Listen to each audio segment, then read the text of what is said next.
Привет, это «Прощай оружие». 9 мая на Красной площади в Москве прошел очередной парад Победы. Это уже 4-й парад за время бессмысленной и агрессивной войны, которую Россия ведет против Украины.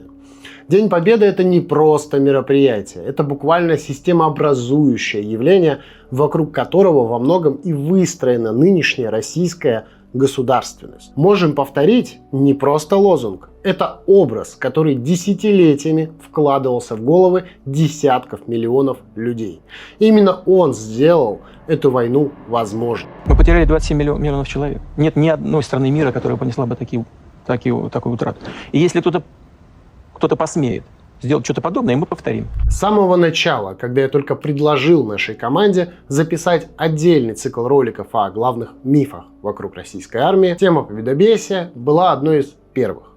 Но начать именно с нее мы тогда просто не могли, потому что в тот момент никто из нас не был до конца уверен, что в этом году это мероприятие вообще состоится. Но сегодня это уже в прошлом. Владимир Александрович после долгих уговоров Дональда Фредовича все-таки разрешил Владимиру Владимировичу провести его главное государственное мероприятие. Если бы мы следовали кремлевским методичкам 5-летней давности и, как тогда нам предлагалось, оценивали бы мощь России по Параду Победы, на этом ролик можно было бы и заканчивать. За 4 с лишним года войны Россия прошла путь от «можем повторить» и красивого шествия Второй армии мира до ситуации, в которой для проведения этого самого шествия Москве уже потребовалось разрешение из Киева. По Красной площади прошла коробка северокорейцев, которых когда-то экстренно задействовали в битве за российский же регион. Парад техники прошел на удаленке. Вместо привычного проезда техники зрителям показали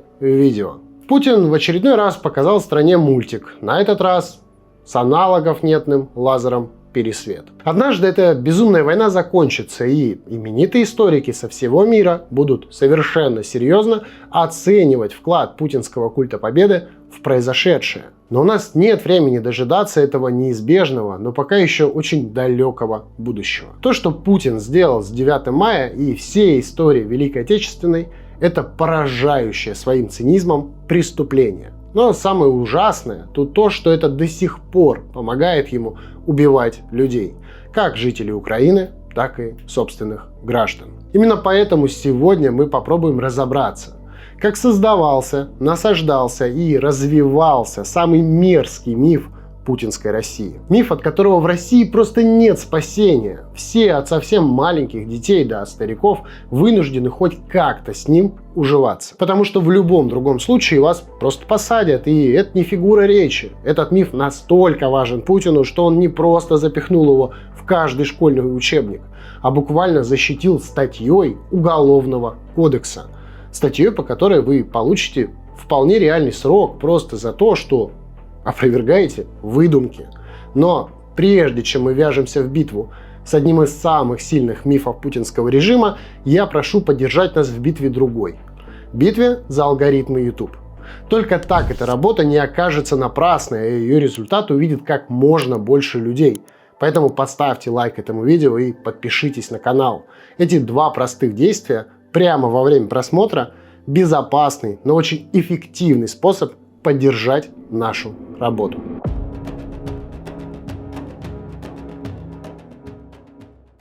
После распада Советского Союза Россия оказалась в довольно странном положении. Для большинства бывших советских республик развал СССР означал обретение независимости и начало строительства собственной национальной идентичности. А вот Россия, как главная республика бывшей империи, скорее потеряла привычную точку опоры. Потому что никакой отдельной российской идентичности внутри Советского Союза просто не существовало. Гражданская война и последовавшие за ней кровавые репрессии буквально выжгли историческую память преемственности поколений. Был советский человек, был общий флаг, общая идеология и общая история. Именно вокруг этой конструкции десятилетиями выстраивалось самовосприятие миллионов людей. Поэтому кризис 90-х был не только экономическим или политическим, это был еще кризис самоидентификации. Новая страна существовала, но никто толком не понимал, на чем вообще теперь должна строиться ее национальная идея. И именно в этот момент государство начало искать новую скрепу, вокруг которой можно было бы заново собрать общество. Возрождать парады Победы начал еще Ельцин. И выбор был не случайным. Победа в Великой Отечественной войне оставалась, пожалуй, единственным событием советской истории, которое действительно объединяло огромное число людей. Причем как внутри новой России, так и на всем постсоветском пространстве. Это была слишком большая трагедия и слишком большая жертва. Слишком большая историческая память. А значит, такая скрепа просто не могла не сработать. Мы искренне рады видеть в Москве делегации государств СНГ, лидеров стран Запада и Востока. Мы приветствуем генерального секретаря Организации Объединенных Наций. Вы здесь, уважаемые гости, значит, мы едины. И не только в своей ненависти к фашизму. Мы едины в стремлении уберечь грядущие поколения, избавить их от бедствий войны. Но если при Ельцине парад Победы был скорее попыткой найти хоть какую-то объединяющую основу для новой страны, то Путин очень быстро превратил его в фундамент собственной власти и один из главных рычагов пропаганды. Постепенно память о войне начала превращаться в государственную религию. Причем происходило это довольно аккуратно и постепенно. День Победы стал визитной карточкой путинской России. Именно вокруг этого праздника строилась как внутренняя пропаганда, так и ее экспорт за пределы России. И это работало настолько эффективно, что российское государство одновременно рассказывало про некую борьбу за историческую память и при этом само же эту память фальсифицировало. Одним из самых показательных и одновременно абсурдных символов этой подмены стала так называемая Георгиевская ленточка. Сегодня ее воспринимают как нечто древнее, почти сакральное и напрямую связанное с победой СССР во Второй мировой войне. Хотя в реальности это довольно свежее изобретение уже путинской эпохи. В контексте самой Второй мировой войны Георгиевская ленточка была. Но, как всегда, есть нюанс. Ассоциировалась она вовсе не с Красной армией. Ее использовали коллаборационистские формирования, воевавшие на стороне гитлеровской Германии. Да, среди ветеранов Красной армии тоже были георгиевские кавалеры, еще времен Первой мировой. И некоторые из них даже открыто носили свои награды, но факт остается фактом. Никакой георгиевской ленты, как символа победы над фашизмом, просто не было.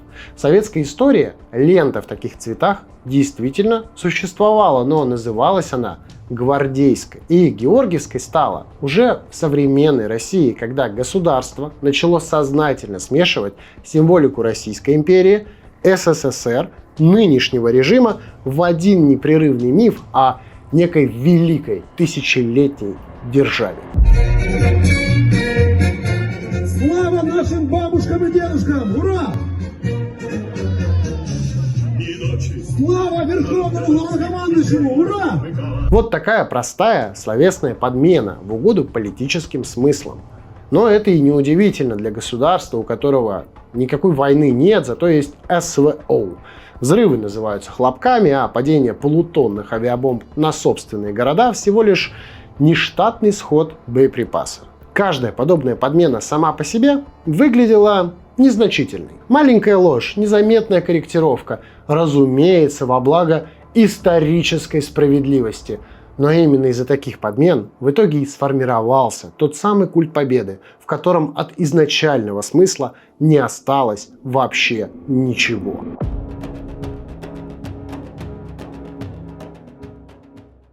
Первый парад Победы эпохи Путина прошел в 2000 году. Сегодня масштабность того мероприятия уже показалась бы скромным. Но по меркам начала нулевых это было действительно грандиозное зрелище. Именно тогда в оформлении Красной площади начали активно использовать ту самую черно-оранжевую стилистику, которая позже трансформируется в культ георгиевской ленты. Наш народ прошел не одну войну. И потому мы знаем цену миру. Знаем, что мир – это прежде всего прочность экономики и благополучие людей. Они основа внутренней и внешней силы России. Важно понимать, Россия 2000 года была очень бедной страной. Государство только оправлялось после шока 90-х, дефолта и экономических реформ. Но даже в этих условиях денег на парад не пожалели. Тогда все это объяснялось круглой датой, 55-летием Победы. Но, как позже выяснится, это была лишь проба пера. С каждым следующим годом парад становился все масштабнее, все дороже и все важнее для государства. Настоящей точкой невозврата стало уже 60-летие Победы в 2005 году. К этому юбилею начали готовиться сильно заранее. Вокруг праздника выстроили целую медийную кампанию. И именно тогда Парад Победы окончательно оформился как главная витрина новой России. Причем важно понимать, никакой риторики про вечную войну с коллективным Западом тогда еще не существовало. Все было ровно наоборот. На Красную площадь приезжали лидеры крупнейших мировых держав. Россия пыталась выглядеть частью глобального мира, а сам парад подавался как символ общей победы над нацизмом. Именно в тот момент путинские политтехнологи окончательно поняли, что нашли идеальную государственную скрепу. Тема победы действительно откликалась в массах. И это неудивительно, после распада Советского Союза идея великой страны фактически исчезла. В начале нулевых Россия выглядела очень бедной, слабой и растерянной. Главной задачей власти тогда было догнать по уровню ВВП Португалию. Ну и это никак не тянуло на цели для сверхдержавы. Стране банально было нечем гордиться в настоящем. Но вдруг выяснилось, что это и не нужно. Ведь можно бесконечно гордиться великим прошлым. И День Победы подходил идеально. Мы никогда не делили победу на свою и чужую. И всегда будем помнить помощь союзников. Но мы также знаем, что Советский Союз потерял за эти годы войны десятки миллионов своих граждан. А среди воинов, погибших на полях сражений, были люди всех национальностей бывшего СССР. Горе пришло в каждый дом, в каждую семью. И потому 9 мая – священная дата для всех стран Содружества независимых государств.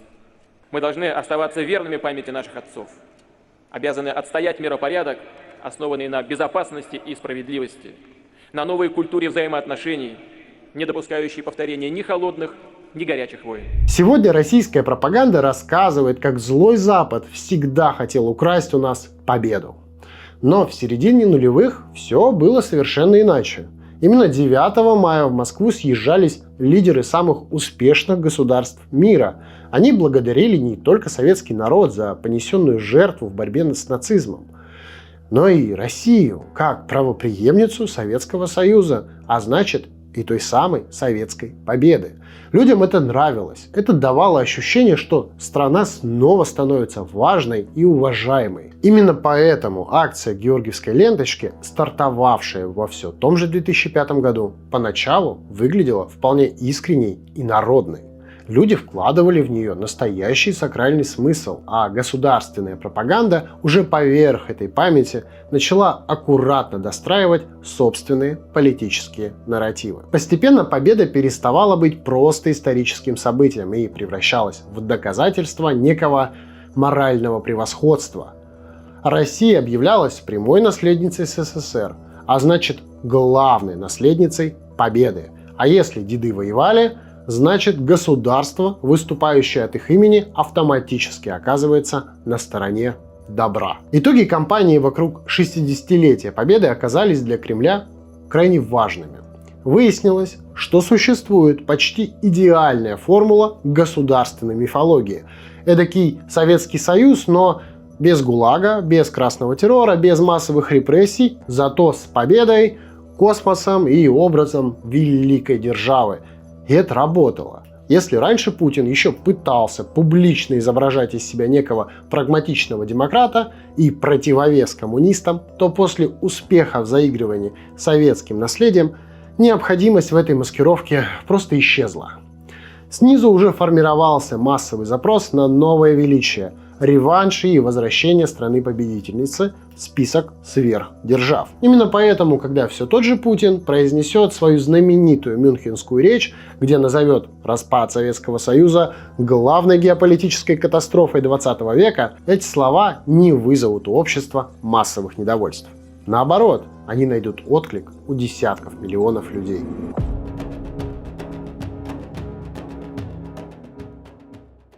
Дальше больше. В 2008 году на Красную площадь вернется тяжелая техника. Колонну бронетранспортеров сменяют боевые машины пехоты БМП-3 15-го гвардейского мотострелкового Шавлинского полка. По своей огневой мощи среди машин поддержки пехоты БМП-3 не имеет себе равных в мире.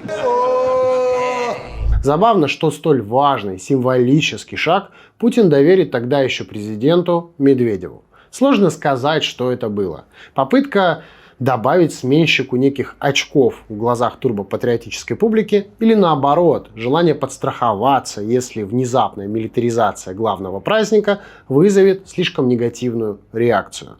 Но реакция оказалась вполне себе. Техника людям понравилась. Понравилась и новая риторика, которая все дальше уходила от памяти о жертвах страшной войны и все ближе подбиралась к простому и опасному тезису: можем повторить. И уже через несколько месяцев это самое повторение не заставило себя ждать. Война с Грузией, которую российское телевидение продавало как триумф возрожденной армии, впервые показала, что милитаризм — это уже не просто красивые парады и проезды техники по площади. Это новый курс российской политики. Война переставала быть чем-то страшным. Война постепенно приобретала эстетику праздника. И вслед за Москвой этот праздник быстро расползался по площадям других российских городов. Нельзя сказать, что происходящее никого не волновало. Люди пытались сопротивляться всему этому сползанию в оголтелый милитаризм. Причем делали это искренне и совершенно сознательно. Сегодня, в 26 году, мало кто вспомнит, что акция «Бессмертный полк» вообще-то появилась как горизонтальная инициатива в противовес государственному бряцанью оружием и превращению памятной даты в очередное шоу. Впервые акция прошла в 2012 году в Томске и произвела настоящий фурор. К тому моменту живых ветеранов оставалось все меньше, а в обществе все чаще звучали вопросы о том, почему государство тратит просто безумные деньги на парады, пока многие фронтовики продолжают жить в нищете. Организаторы «Бессмертного полка» хотели напомнить: история Победы — это не салюты, не концерты и не телевизионная картинка. Это история реальных людей. Людей, которых за всем этим праздничным фасадом становилось все менее заметно. Акция получилась по-настоящему сильной и искренней. К сожалению, для всех нас ее быстро заметили путинские политтехнологи. Как только шествия начали получать широкую огласку, к ним постепенно подключилось государство. Шаг за шагом горизонтальная инициатива людей превращалась в еще одно официальное мероприятие со всеми вытекающими последствиями. Сначала появился административный ресурс. На шествие начали организованно сгонять бюджетников. Потом подключили школы, университеты, студентов. Затем появилась и отчетность, методички и правильная идеологическая рамка. Очень скоро акция, созданная для памяти о масштабе трагедии, начала превращаться в еще одну демонстрацию государственного милитаризма. На плакатах с фотографиями ветеранов рядом со словом «помним» все чаще появлялись слова «гордимся». А гордыня, как мы теперь слишком хорошо знаем, не приводит ни к чему хорошему.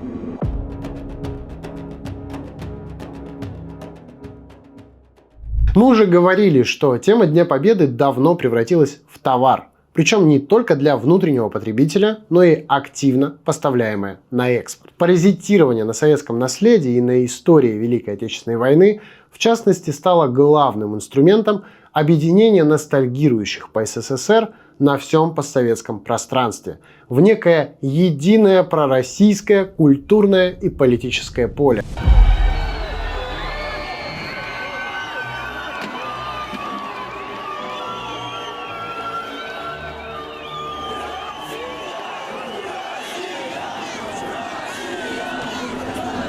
Очень быстро георгиевская ленточка превратилась в главный экспортный товар пропаганды Путина. Ее раздавали через посольства, русские дома и пророссийские организации по всему постсовку. Бессмертный полк шагнул далеко за пределы России, а практически любой пропутинский митинг автоматически обрастал красными знаменами, рассказами про русофобию и вечную борьбу с фашистами.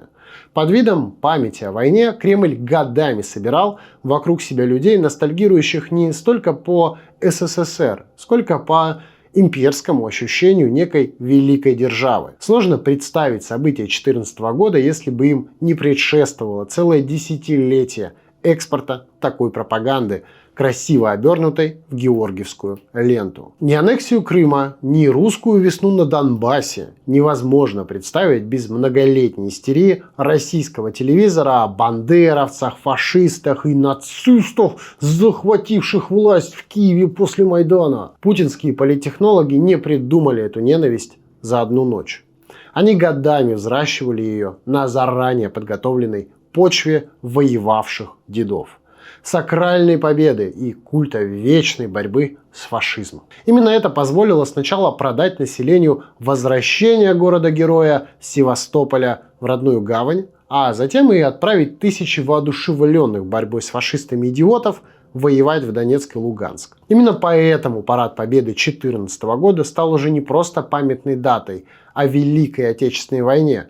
По сути, это было чествование новой войны, пусть даже на официальном уровне участие России в ней тогда еще старательно отрицалось. И дальше истерия победобесия будет только нарастать. После санкций за аннексию Крыма и сбитый рейс MH17 Парад Победы превратится в инструмент внешнеполитической пропаганды. Кремлю будет важно показать, что, мол, никакой международной изоляции России не существует.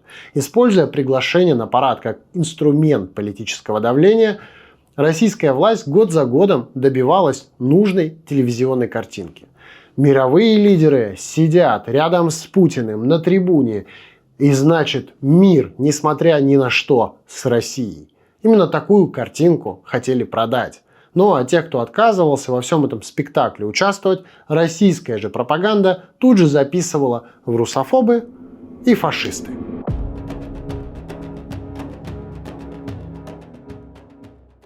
Параллельно с этим государство все жестче защищало свой культ победы. Уже не только пропагандой, но и вполне настоящими репрессиями. В 2014 году Уголовный кодекс пополнился статьей о реабилитации нацизма, которая изначально подавалась, конечно же, как борьба с оправданием преступлений Третьего Рейха.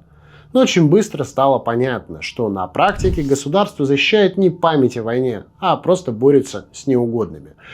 Под удар начали попадать историки, журналисты и просто люди, позволяющие себе публично говорить о преступлениях сталинского режима, например, или пакте Молотова-Риббентропа, или роли СССР в разделе Европы вместе с гитлеровской Германией. Власть последовательно выстраивала государственную монополию на память о войне. Отныне только государство решало, что такое фашизм. Ну а что нет? В 2021 году Путин и вовсе подписал закон, запрещающий публично отождествлять действия СССР и нацистской Германии во время Второй мировой.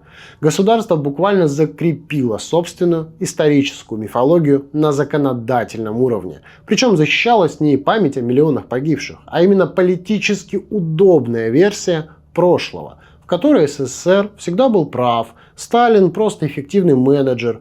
Ну а Россия, конечно, главная наследница страны-победителя. Ну и пока особо преданные сторонники Отца народов уже строчат гневные комментарии о том, что, мол, как я посмел тут ругать Сталина, я просто оставлю вот здесь ссылку на отличный ролик Сергея Сергеевича Смирнова.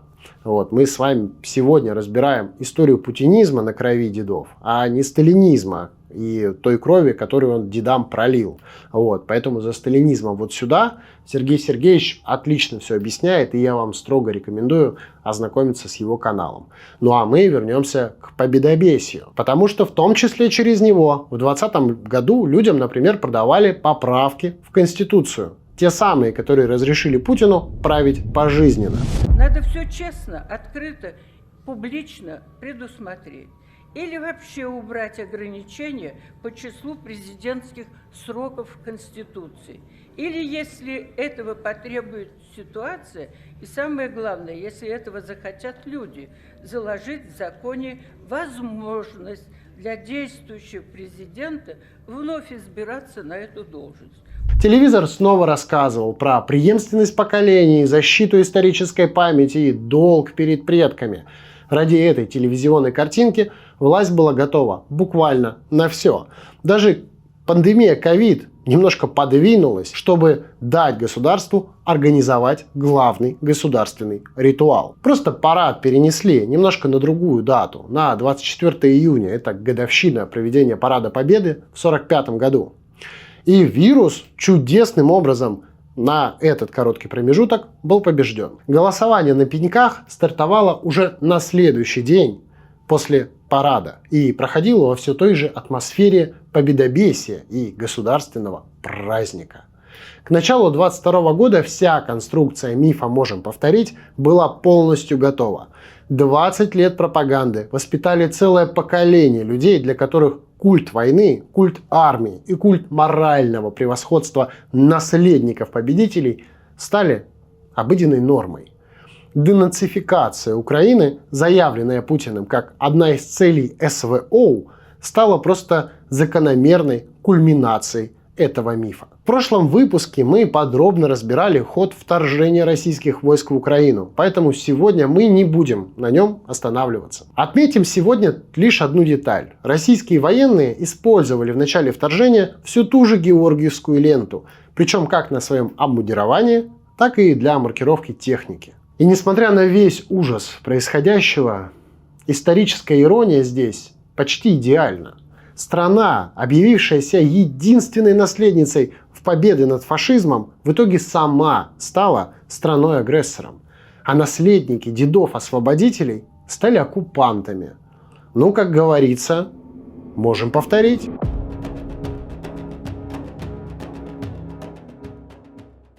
Мы уже говорили в прошлых выпусках, что Путин – это буквально царь Мидас наоборот. Почти любая заявленная цель в его чекистских руках дает противоположный эффект. Но как ни страшно это признавать, с лозунгом «Можем повторить» у них действительно получилось.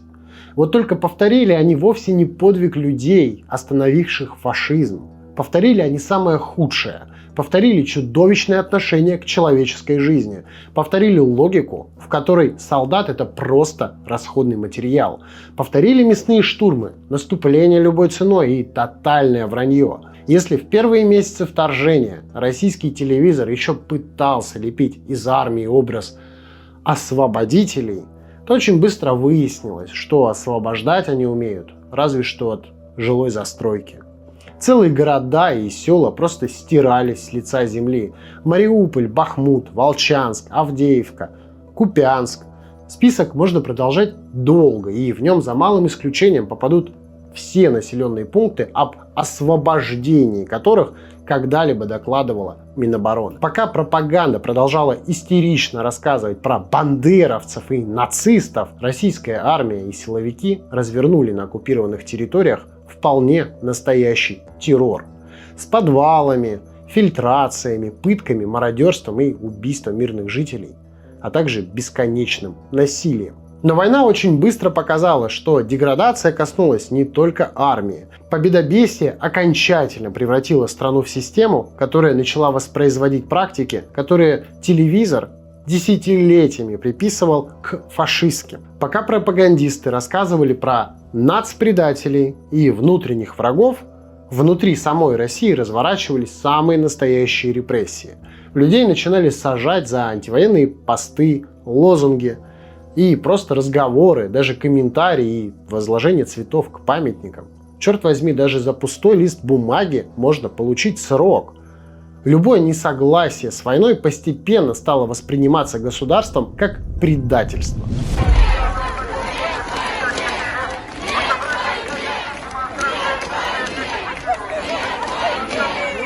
А отношение к собственным солдатам все больше напоминало самые мрачные практики тоталитарных режимов 20 века. Подвалы для отказников, Пытки, показательные наказания, обнуления, карательные меры против дезертиров и заградительная логика ни шагу назад. Ну и, конечно, бесконечные мясные штурмы снова стали нормой. Только теперь это все происходило не в исторических хрониках про сталинский СССР или про нацистскую Германию в конце войны, а прямо здесь и сейчас. А самое страшное, что со временем они даже стесняться перестали. На 5-й год войны российское телевидение открыто рассуждает об украинцах как о людях второго сорта. А российская Минобороны официально заявляет своей целью уничтожение энергетической инфраструктуры Украины. Из года в год российская армия пытается устроить гуманитарную катастрофу, оставляя целые города и области без света, воды и тепла. И все это происходит официально, ну и, конечно, под рассказы про борьбу с нацизмом и некую освободительную миссию. История вообще очень любит иронию, но в случае путинской России эта ирония давно перестала быть смешной. Потому что страна, десятилетиями кричавшая «можем повторить», в итоге действительно повторила. Вот только повторила она не победу, повторила она войну, страх, репрессии, культ смерти и расчеловечивание. Под рассказы о защите исторической правды государство постепенно переписало буквально все.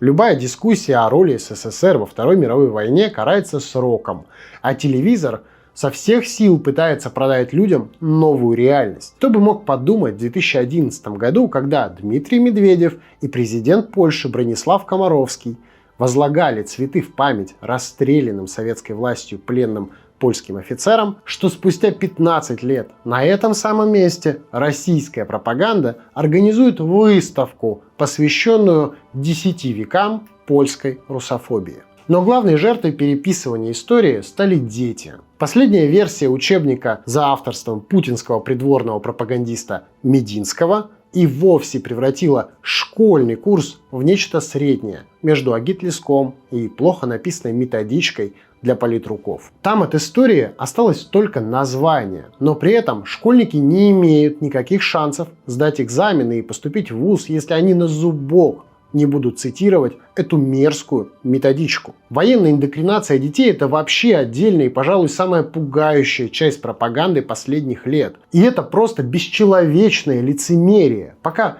пропагандисты годами обвиняли убитого Путиным Навального в том, что он втягивает детей в политику, директора и заучи год за годом пропихивают в головы детям мысль, что умереть за Путина – это, оказывается, высшая ценность. Пропаганда, построенная на костях героев, с каждым днем пробивает все новое и новое дно. Дедами оправдывают репрессии, оправдывают агрессивную и захватническую войну, цензуру, удары по городам, массовую гибель гражданских и собственную деградацию. И чем хуже становятся дела у самой России, тем абсурднее выглядит версия пропаганды, за что в конце концов там деды воевали.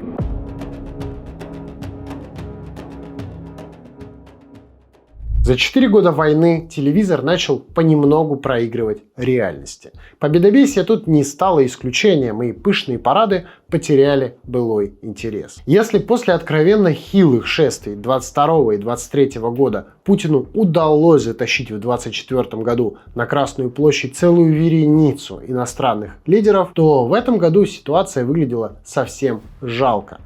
До последнего дня парад вообще рисковал не состояться, а главными иностранными гостями на трибунах оказались диктатор Лукашенко, автократ Токаев, ну и президент Лаоса. Напряжение не покидало всех присутствующих до самого конца. Именно в этот момент стало окончательно понятно: парад, который десятилетиями должен был символизировать силу русского оружия и государства, внезапно сам превратился в демонстрацию упадка. Если в столице смогли соблюсти хоть какую-то торжественность, то в других российских городах картина была куда печальнее. Это мой сын, без вести пропавший. То есть у вас сегодня такой двойной праздник. Эта новая реальность начинает проникать все глубже. В январе этого года СВО по продолжительности уже превысила Великую Отечественную войну. Просто вдумайтесь в это. Война, которую Кремль продавал как молниеносную спецоперацию, длится дольше самой страшной войны в нашей с вами истории. Когда Кремль начал буквально упрашивать Дональда Трампа вмешаться и надавить на Зеленского ради безопасного проведения Парада Победы в Москве, Z-публика внезапно отреагировала совсем не так, как ожидала власть. Люди, которые годами повторяли, что они за ценой не постоят, внезапно устроили настоящую истерику. Российская армия вторгалась в Украину как вторая армия мира. А спустя 4 года единственным человеком, который смог гарантировать безопасность ее главного парада, оказался Владимир Зеленский. Не 3 кольца ПВО вокруг Москвы, и не 4. Ни аналогов нет на комплексы, которые Путин показывает с экранов. Не бесконечные рассказы про полный контроль и идущие в соответствии с графиком СВО, а указ из Киева. И даже самые упоротые сторонники русского мира это заметили. Для каждого стало понятно, для системы парад это не про память погибших и не про уважение к живым. Это государственный ритуал, почти религиозный обряд, ради которого власть готова надрываться даже в момент собственного стратегического тупика. Когда Кремль в очередной раз начал угрожать сокрушительными ударами по Киеву, в случае, если парад провести не дадут, никто уже не впечатлился, потому что за 4 года войны стало слишком очевидно, что если бы у Путина действительно существовала возможность взять и закончить войну одним ударом, он бы давно это сделал. Но он не может.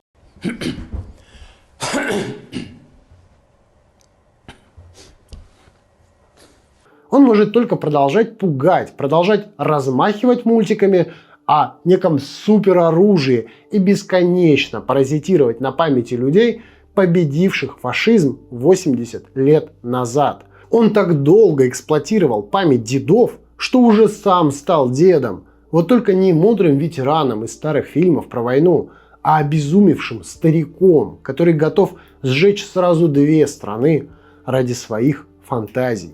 То, что Путин сделал с Днем Победы, это осквернение памяти миллионов погибших и самое настоящее преступление против нашего общего прошлого. А то, что российская армия делает прямо сейчас в Украине, прикрываясь этим днем, еще более ужасно. И это не просто преступление против человечества, это преступление против нашего будущего. Несмотря на то, что последние годы культ победы все чаще дискредитирует сам себя, его последствия останутся с нами надолго. Яд победобесия, который десятилетиями вливали в голову миллионов людей, это, возможно, самое мерзкое, но самое живучее наследие путинской эпохи. Однажды эта война закончится. Закончится и сам Путин.